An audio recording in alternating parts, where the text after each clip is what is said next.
Hello, and welcome back to another deep dive. It's great to be here. So today we're going to be looking at thinking faster and speaking smoother in English. Yeah, it's a really common challenge that a lot of learners have. They want to get their message across quickly and clearly, but sometimes they feel like their brain is just moving too slowly. I think everyone's felt that way at some point, right? That moment where you wish you could have said something a little bit differently or maybe a little bit faster. Exactly. And, it can be really frustrating when you feel like you're not able to express yourself as fluently as you'd like in English. Yeah, so today we're going to explore exactly why that ability to think and speak quickly is so important. And we're going to go beyond just the speed aspect itself. Right. It's not just about being the fastest talker. No, not at all. It's about how it can actually help with your overall fluency and your confidence as an English speaker. And we'll be looking at some of the roadblocks that learners often face when they're trying to think and speak more quickly. Yeah, those things that can kind of trip us up sometimes. And crucially, we're going to share some practical techniques that you can start using right away to train your brain to think faster in English. So that you can ultimately have smoother and more natural conversations. Exactly, because who doesn't want that, right? But of course, we also want to make sure that as we're speeding things up, we're not sacrificing clarity or confidence. Absolutely. Clarity is so important no matter how quickly you're speaking. So we're going to cover that as well. Sounds great. Let's dive in. Okay, so let's start by thinking about why being able to speak and think quickly is so important in those real life situations we encounter every day. Right. Like if you think about those times when you've needed to respond quickly, maybe like in a professional setting. Yeah, for sure. You're giving a presentation and someone asks you a question and you want to be able to answer it smoothly and confidently without taking a really long pause to think. It makes a big difference, doesn't it?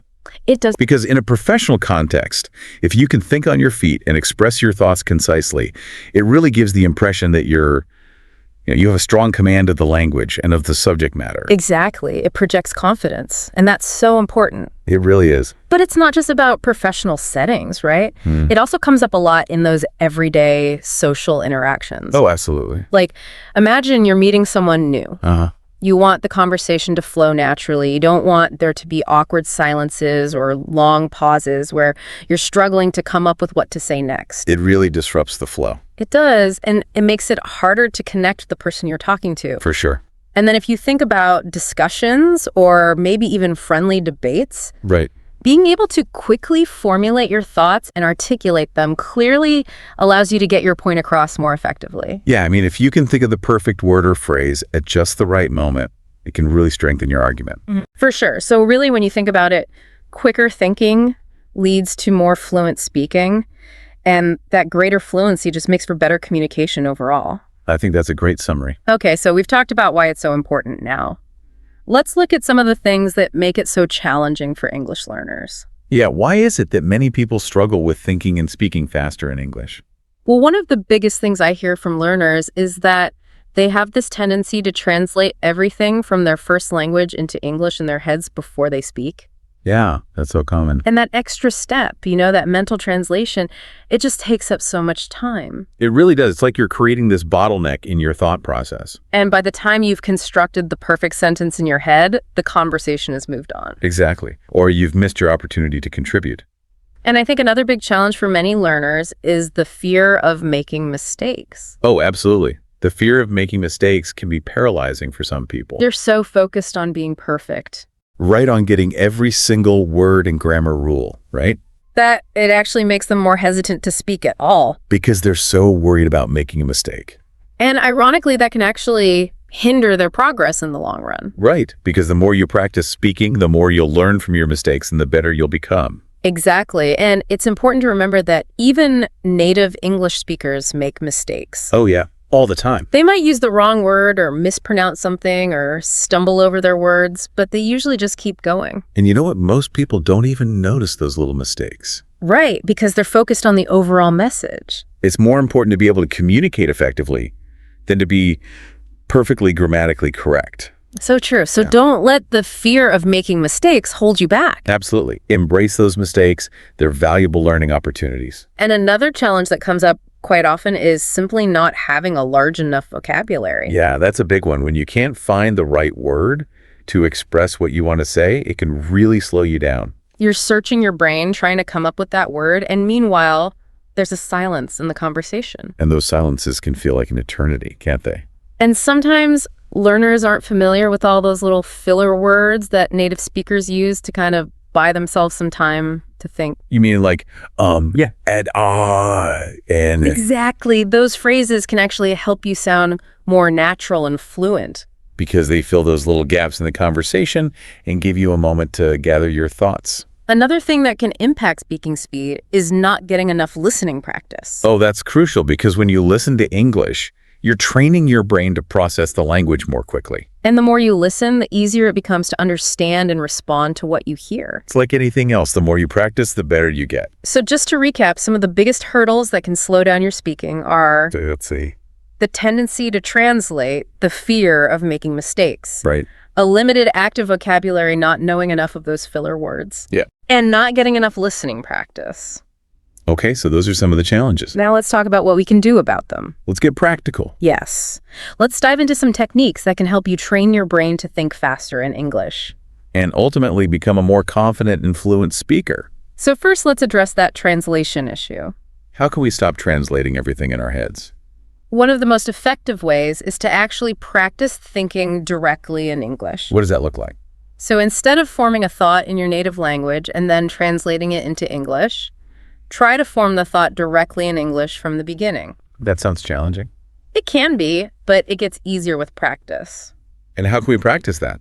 Well, a simple way to start is by just narrating your daily activities in English. Narrating. Yeah, like Yeah. if you're making breakfast, for example, Uh-huh. just describe what you're doing in your head in English. So I might say something like, I'm pouring cereal into a bowl and adding milk. Exactly. Or I'm slicing a banana and putting it on top. Sounds so simple. It is, but it really helps to create those direct connections between thoughts and words in English. I like it.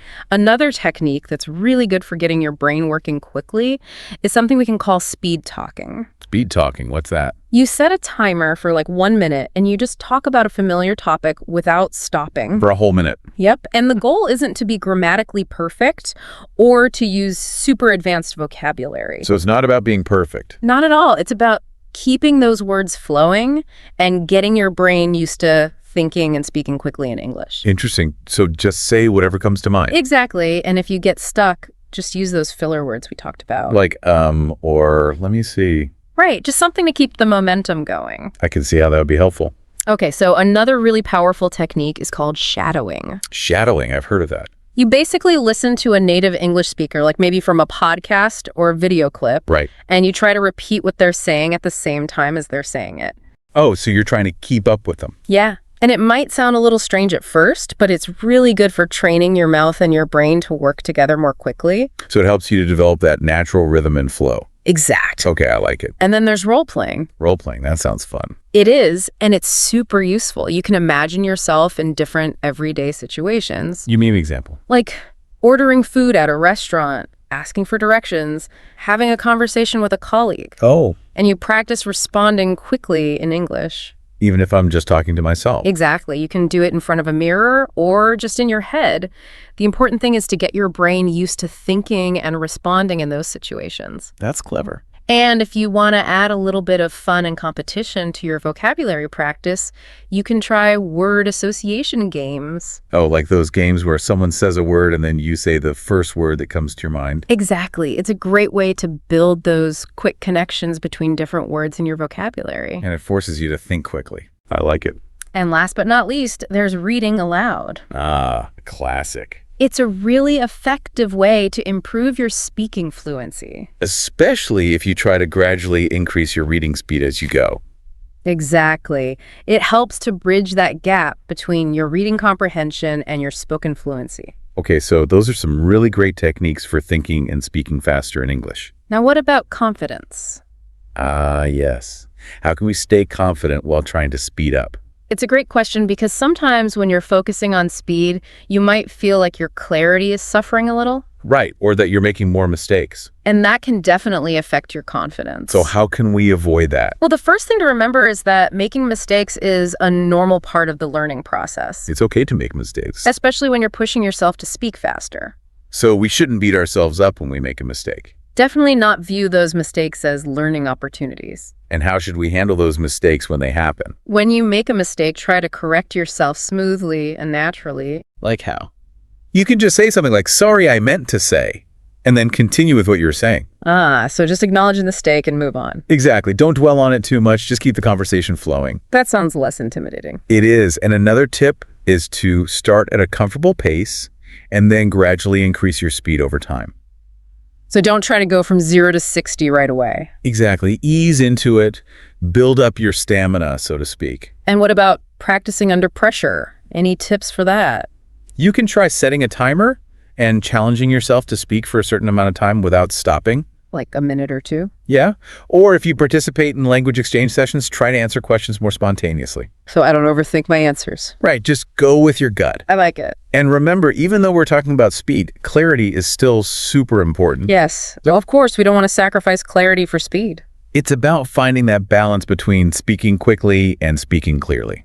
So that people can understand you easily. Exactly. And ultimately, confidence comes with practice. The more you practice, the more confident you'll become. So keep practicing, keep experimenting, and don't be afraid to make mistakes. Embrace those mistakes. They're proof that you're learning and growing. So we've covered a lot of ground today. We talked about why thinking and speaking quickly is so important. And we looked at some of the common challenges that learners face. And most importantly, we explored a bunch of practical techniques that you can start using right away to help you train your brain to think faster in English. So here's a little challenge for you. A challenge. I like it. Pick one of the techniques we discussed today. Just one. And try it out. For a few minutes each day. See how it feels. Notice any difference. And as you're experimenting with these techniques, think about the situations where you would really benefit from improved speaking speed and quicker thinking. Like maybe in a job interview or a presentation or even just a casual conversation with friends. And think about the specific areas of your communication that you'd like to improve. Like maybe you want to be able to express your opinions more clearly or tell stories more engagingly. Whatever it is, keep those goals in mind as you continue to practice and explore. And remember, this is a journey. It takes time and effort to improve your speaking skills. But with consistent practice and a positive attitude, you can absolutely achieve your goals. You can become a more confident and fluent English speaker. So keep practicing, keep learning, and keep having fun with it. And don't be afraid to make some mistakes along the way. We'll see you next time for another deep dive. Looking forward to it. Bye for now.